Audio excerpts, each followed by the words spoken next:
Yes, కొద్దో గొప్ప మన ప్రత్యర్థులు రకరకాల కాస్ట్ ఫీలింగ్స్ తీసుకొస్తారు. ఎందుకనంటే ఇక్కడ జరిగేది కాస్ట్ వార్ కాదు, ఇక్కడ జరిగేది క్లాష్ వార్. పేదవాడు బ్రతకాలి అంటే వైఎస్ఆర్ కాంగ్రెస్ పార్టీ రావాలి, పేదవాడు బాగుపడాలి అంటే వైఎస్ఆర్ కాంగ్రెస్ పార్టీ రావాలి, పేదవాడికి భవిష్యత్తు ఉండాలి అంటే వైఎస్ఆర్ కాంగ్రెస్ పార్టీ రావాలి.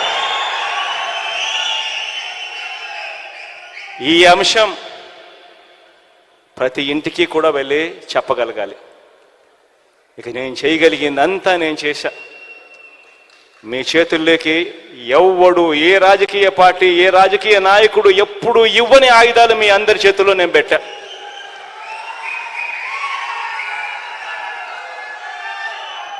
ఇక ముందుకు తీసుకొని పోయి ఎన్నికల్లో గెలిచి రావాల్సిన బాధ్యత ఇక కేవలం మీ మీద, ఈ 45 రోజుల్లో మీరు చేసే ఆర్గనైజేషన్ స్ట్రెంగ్త్ మీద మాత్రమే ఆధారపడి ఉంది అని చెప్పి మాత్రం చెప్తా ఉన్నా. ప్రతి ఒక్కరూ కూడా రెట్టించిన ఉత్సాహంతో పోండి. మంచి చేశాం, మంచి చేసి ఓటు అడుగుతా ఉన్నామన్న ఒక గొప్ప సంతృప్తితో పోండి.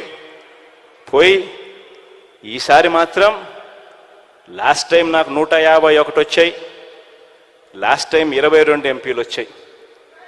ఈసారి మాత్రం 175కు 175 రావాల్సిందే.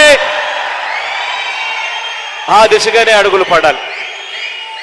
25కి 25 ఎంపీలు రావాల్సిందే అన్న దిశగానే అడుగులు పడాలి.